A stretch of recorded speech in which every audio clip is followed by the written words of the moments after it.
Praise the lord. దేవుని పరిశుద్ధ నామమునకు మహిమ కలుగును గాక. క్రీస్తునందు ప్రియమైన సహోదరి సహోదరులకు నా హృదయపూర్వక వందనములు తెలియజేయుచున్నాను. ఈరోజు దేవుని వాగ్దానం, నీకు ప్రయోజనం కలుగునట్లు నీ దేవుడైన యెహోవానగు నేనే నీకు ఉపదేశము చేయుదును, నీవు నడవలసిన త్రోవను నేను నడిపించెదను. యెషయా గ్రంథము 48వ అధ్యాయము 17వ వచనం. ప్రియమైన సహోదరి సహోదరులారా, మనం ఏ త్రోవలు వెళ్ళాలో తెలియదు. ఏ త్రోవలు వెళితే క్షేమంగా ఉంటామో మనకు తెలియదు.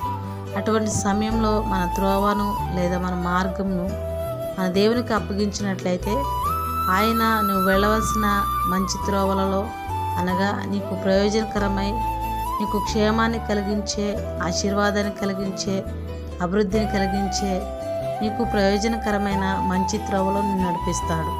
ఈరోజు వాగ్దానం వింటున్న సహోదరి సహోదరులారా, నీకు ఏ త్రోవలో వెళ్ళాలో తెలియక సతమతమవుతున్నావా?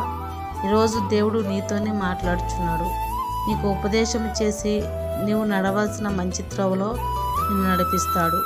ఈరోజు వాగ్దానం వింటున్న సహోదరి సహోదరులారా, వాగ్దానం నమ్మి దేవుడు నడిపించే మంచి త్రోవలో నడువుము.